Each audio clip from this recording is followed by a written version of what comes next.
We're here with Coach Lorenzo Hernandez of Garfield High School.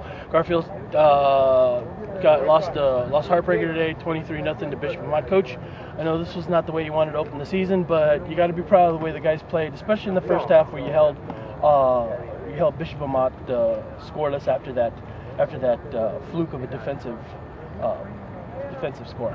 Yeah, absolutely. You know, we didn't play our best on that one part, which is, you know, the special teams. We did everything else right, and that special teams, and more particularly our darn punt team, just killed us. It just killed us tonight.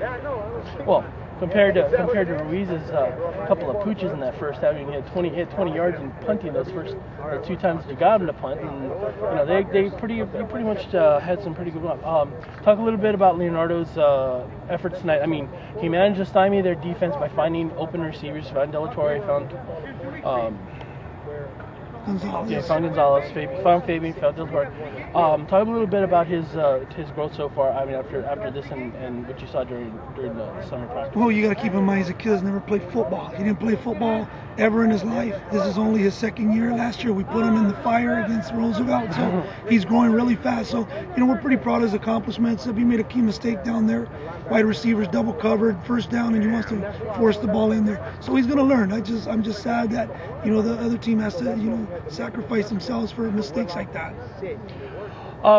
Obviously, this is only the first of four what probably would be politely termed as a tough non-league schedule. I mean, next week you got Orange Lutheran and Colony, then you go back to St. Paul's, where I know the Swordsmen have been are reeling themselves. So I mean, this is all just a really big learning experience, especially since with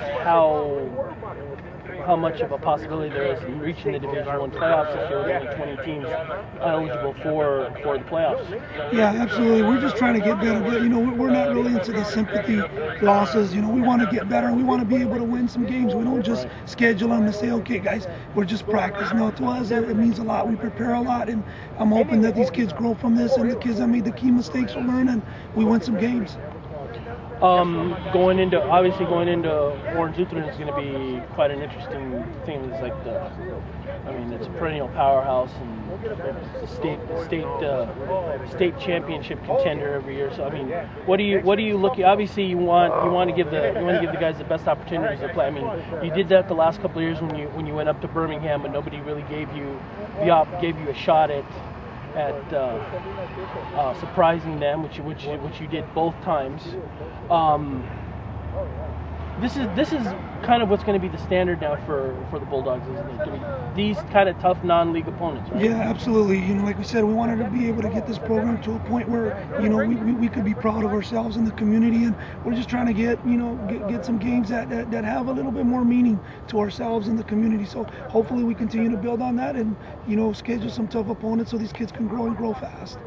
Listen, congratulations again, Coach. I know this was a tough loss tonight, but you know, you got to bounce back, and it's never easy to suffer a loss like this. But I mean, like you said, there are some intangibles. Absolutely. Thank you very much. Thanks, Coach.